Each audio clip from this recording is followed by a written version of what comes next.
Just because he was rejected for a loan by all the banks, this black man came up with a crazy idea. If he could buy that office building that housed 7 banks, those banks would become his tenants. At that point, who would dare to easily reject his loan applications? He took decisive action, coming to the building every night to estimate the occupancy rate by counting the number of lit windows. Combining this with other information gathered on site, he accurately calculated the building's annual rental income and actual profit, finally arriving at his own valuation. Then he found a capable real estate developer named George and laid out his acquisition plan in full. George was stunned upon hearing it. That was the most expensive building in Los Angeles, and the owner was white. In the 1950s America, white people generally looked down on black people, and trying to acquire their property in their territory was simply impossible.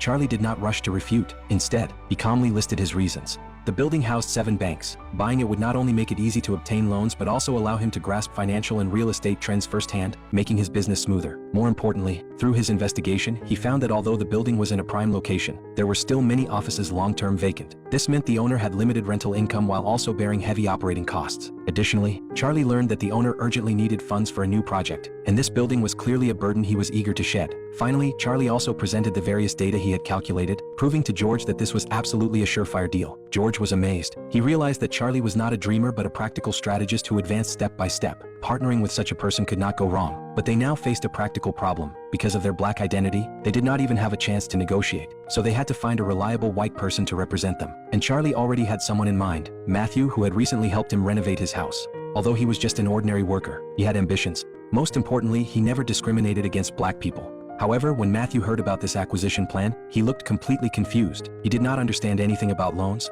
nor did he know how to buy a bank. Charlie patiently explained, they were not buying the banks, but the building where the banks were located. He also offered Matthew 10% of the shares and promised to teach him all the necessary knowledge. All they needed was for him to represent them. From the next day on, Charlie and George began to comprehensively train Matthew. They taught him financial knowledge, negotiation skills, and business models. They guided him on how to package himself, from playing golf to dining etiquette, leaving no detail overlooked. 3 months later, Matthew did not let them down. Although he could not fully understand some complex financial knowledge, he had an amazing memory and memorized everything he did not understand. Combined with his talent in golf, no one could tell he had once been a renovation worker. They crafted a flawless identity for him, a young oil tycoon from Texas who had inherited a large fortune. When contacting the building owner, Matthew won his attention with a beautiful opening shot in golf, smoothly securing the negotiation opportunity. Although Matthew was unsure inside, Charlie had already calculated all the data in advance and made him memorize it. At the negotiation table, no matter how the owner raised the price, Matthew always responded fluently, quoting data precise to the decimal point, even making the financial experts beside the owner feel inferior. Ultimately, the building originally priced at $2.4 million was successfully acquired for only $1.56 million. After buying the building, Charlie analyzed the root of the previous poor management. The problem lay in the leasing strategy. The original owner only wanted to rent to prestigious white large enterprises, but most of these companies had their own headquarters, so their leasing demand was limited. Charlie decisively turned to capable doctors, lawyers, and accountants. They had office needs and were eager to enhance their image and win client trust by moving into a high-end office building. With this single step, the building's vacancy problem was quickly resolved, and rental income steadily came in. But Charlie's ambition did not stop there. He used this building as the core, connecting resources such as banks, law firms, medical services, and consulting, empowering each other. As this system operated, the building's value soared. After that, the cooperation among the three became smoother, and Charlie's real estate kingdom expanded rapidly. He not only broke racial barriers in Los Angeles but also promoted community integration, allowing more black families to move into white neighborhoods. His achievements even attracted the attention of the vice president, and he received an audience. However, success did not satisfy him.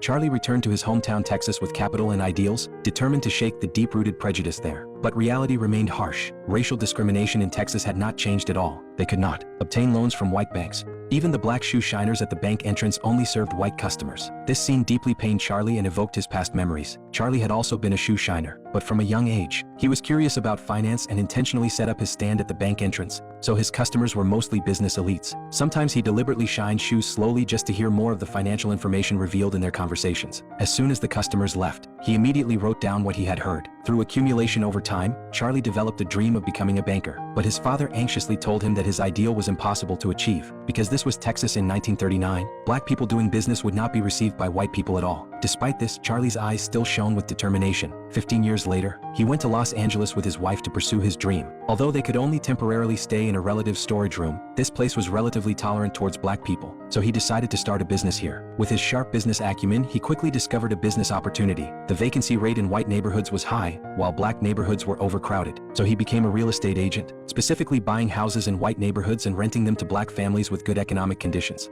Soon he took a liking to a white apartment adjacent to the black neighborhood. Although it looked shabby, the location was ideal. When he found the owner to negotiate, the other party asked for $35,000, but Charlie only had $30,000 in savings. He proposed paying a down payment first and clearing the balance after the house was rented out. But the owner rejected his proposal. As Charlie was about to leave, he unintentionally saw a calendar on the owner's desk given by a bank manager. So he had a sudden idea and immediately went to that bank. Charlie went to the bank to apply for a loan, but he was treated coldly because of his race. With no other options, he had to wait patiently at the entrance for the manager to finish work. When he approached to speak, he falsely claimed he had been referred by the property owner, hoping to get a $5,000 loan to complete a deal, but he was still rejected. Just as Charlie felt disappointed, the property owner called him proactively. Not only was the owner not angry, but he was also impressed by Charlie's courage and intelligence. In the end, the owner not only agreed to sell the apartment to Charlie but also offered to guarantee his loan. So, Charlie finally bought his first property. But when he prepared to renovate the house, he faced strong opposition from an elderly female tenant. She told Charlie to inform the landlord that no matter how much he renovated, she would not pay more rent. However, when Charlie explained that he was the new owner, it completely angered the old woman.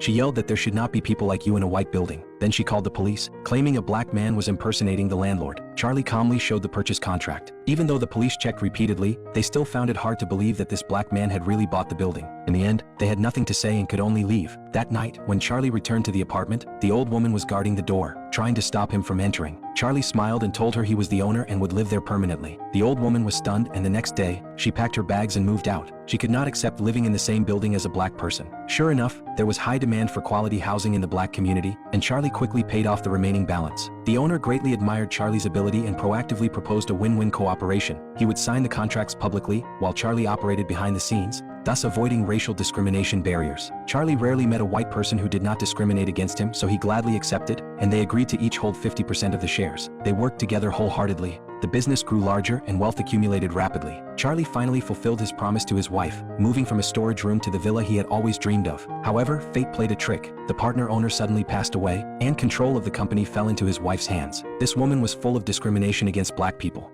She not only wanted to drive Charlie out of the villa but also intended to buy his shares at a low price. Facing such unreasonable demands, Charlie refused to compromise. But the other side was aggressive, threatening to take him to court if he did not comply. His lawyer also reminded him that a black person suing a white person had little chance of winning, especially since he had been operating behind the scenes, making it hard to prove he was a partner. Unwilling to admit defeat, Charlie thought of the bank manager from before, but found that the manager had been hired by that woman as a high-paid financial advisor and was avoiding him. Standing in the bank lobby, Charlie saw that the building housed 7 banks. Suddenly, he had a crazy idea. He wanted to buy that building so that the banks could never refuse him again. Many years later, Charlie returned to his hometown in glory. His father, seeing his son's achievements, still advised him not to do business in Texas, because the rules here could not be changed by one person. But Charlie's eyes remained determined. He went to the bank entrance where he used to shine shoes, and looking at the shoe shine boy, he seemed to see his former self. Charlie immediately decided to buy that bank. He knew well that in the business world, whoever controls the bank controls the economic lifeline. If he owned his own bank, he could fund his massive real estate acquisition plans and no longer be constrained by others. However, when George found out, he strongly opposed it. He believed that Texas and Los Angeles were completely different. They could not possibly survive here, let alone change the rules. But Charlie insisted on moving forward, even preparing to complete the acquisition alone. Although George thought it was irrational, he ultimately chose to join him in the adventure. Perhaps a true friend is not one who only shows up in good times, but a close friend willing to go through hard times with you. This time, they repeated their old tactic, having Matthew act as the front man, while George posed as a driver to observe secretly. But the plan changed. The boss, to protect his son's position, was only willing to sell 80% of the equity. This meant that there was still a white person in the bank's upper management, and Charlie could not appear publicly. Even though limited, he still operated behind the scenes, providing loans to his black compatriots, quietly changing the financial landscape of his hometown. However, things were soon exposed. That day, the boss's son suddenly stopped Matthew and questioned why the number of loans had surged this month, increasing by 70 compared to before. Matthew panicked and claimed it was to expand business and increase shareholder profits. But the other side did not easily believe it. He secretly followed several borrowers and found that they were all black. At the same time, Matthew felt the situation was serious and urgently met with Charlie to discuss, but unexpectedly he was followed and photographed by the other side.